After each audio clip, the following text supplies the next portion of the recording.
2022 সালে আফগানিস্তান সরকার পতনের পর এভাবেই দেশ ছেড়ে পালানোর হিড়িক দেখা যায়। শুধু যুক্তরাজ্যের নাগরিক নয়, আফগানিস্তানের মানুষও দেশ ত্যাগে মরিয়া হয়ে ওঠে। এ সময় অসংখ্য আফগানিরা যুক্তরাজ্যে স্থানান্তরে আবেদন করেন। তবে সেই গোপন নথি ফাঁস হওয়ার পর শুরু হয় তোলপাড়।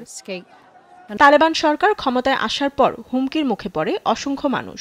যুক্তরাজ্যে স্থানান্তরের জন্য আবেদন করেন 19,000 মানুষ। 2022 সালে ফেব্রুয়ারিতে ফাঁস হয়ে যায় সেই নথি।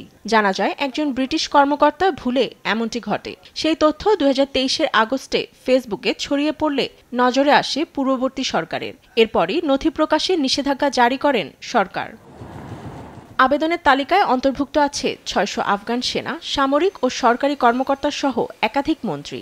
তালিকায় থাকা নাম, ঠিকানা ও পারিবারিক তথ্য জনসম্মুখে আসায় তালেবান সরকারের আক্রোশের ঝুঁকি বেড়ে যায়। এরই মধ্যে মঙ্গলবার নথি প্রকাশে নিষেধাজ্ঞা তুলে নিয়েছে যুক্তরাজ্যের হাইকোর্ট। দেশটির পার্লামেন্টে এ নিয়ে মন্তব্য করেছেন প্রতিরক্ষা মন্ত্রী জন হিলি। এটিকে বিভাগীয় ত্রুটি হিসেবে বর্ণনা করেন তিনি।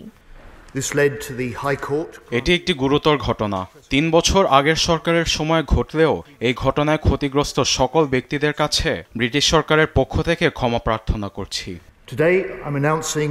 ব্রিটিশ কর্তৃপক্ষের দ্বারা হাজারো আফগানিদের ব্যক্তিগত তথ্য ফাঁসকে মারাত্মক অপরাধ বলছেন আইনজীবী সন হাম্বার। আদালতে নিষেধাজ্ঞা তুলে নেওয়ায় ক্ষতিগ্রস্তদের ঝুঁকি আরও বেড়েছে বলেও মন্তব্য করেন তিনি।